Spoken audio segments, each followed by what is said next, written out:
વલસાડના રાજપુરોહિત પરિવારે પુત્રના જન્મદિને રક્તદાન શિબિર યોજી અનોખી ઉજવણી કરી.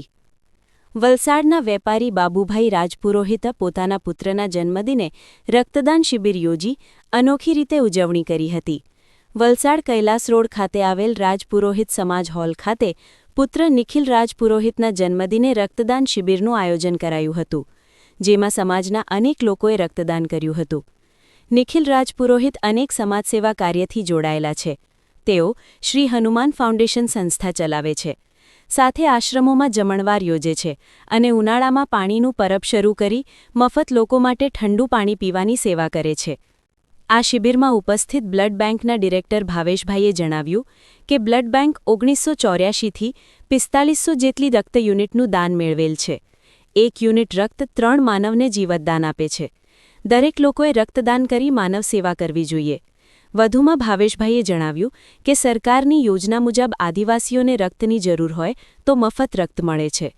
પુરાવા માટે જાતિનો દાખલો અને આધાર કાર્ડ આપવાનું હોય છે.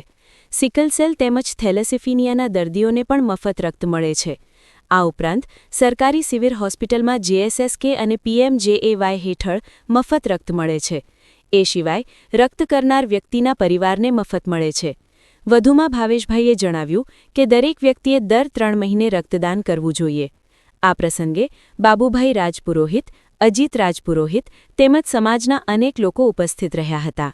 નામ નિખિલસિંહ રાજપુરોહિત છે. મેં શ્રી હનુમાન ફાઉન્ડેશનનો સંચાલક છે.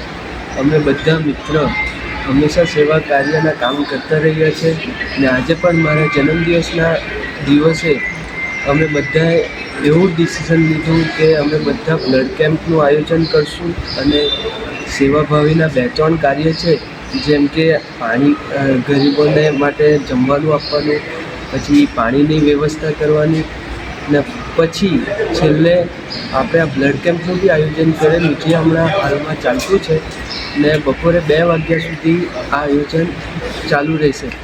એ બાબતે મેં હનુમાન ફાઉન્ડેશનનો અને અમારા બધા મિત્રોનો ખૂબ ખૂબ આભાર કરું છું અને જે બી વ્યક્તિ અહીંયા જે પધાર્યા ને જે બી ડોનેશન માટે આગળ આવ્યા એમને બી મેં ખૂબ ખૂબ આભાર હું ભાવેશભાઈ છે, વલસાડ રક્તદાન કેન્દ્રમાં કાર્યરત છું as director blood donor motivation. આજે અહીં હનુમાન ફાઉન્ડેશન દ્વારા કૈલાસ રોડ ખાતે રક્તદાન શિબિરનું આયોજન થયું છે. ખૂબ સુંદર કાર્ય યુવાનો દ્વારા થઈ રહ્યું છે.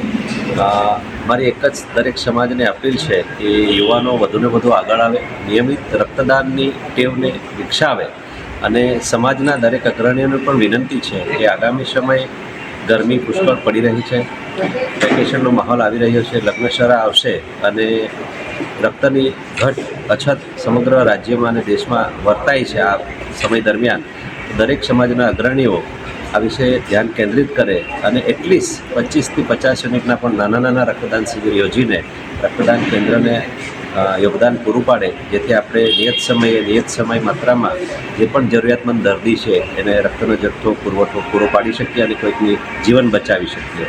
તો સૌને અપીલ છે અને હનુમાન યુવા ફાઉન્ડેશનના યુવાન મિત્રોને પણ અભિનંદન આપું છું કે આપનું આ કાર્ય થકી આજે અજ્ઞાત માનવ જિંદગીઓને બચાવવામાં આપનો સહયોગ મળ્યો છે.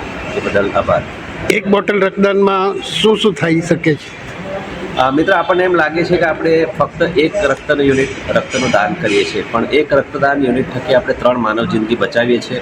કે પહેલાંના જમાનામાં આખું હોલ બ્લડ ચડાવવામાં આવતું હતું, પણ હવે વિજ્ઞાનના વિકાસ સાથે એ બ્લડમાંથી જુદા જુદા કમ્પોનન્ટ છૂટા પડે છે, પ્લેટલેટ, પ્લાઝમા અને રેડ સેલ, જેના થકી આપણે જે વ્યક્તિને જેની જરૂરિયાત છે એ પૂરું પાડીએ છીએ, જેથી એક રક્તદાનના યુનિટ થકી આપણે 3 વ્યક્તિને જીવનદીપ આપી શકીએ છીએ.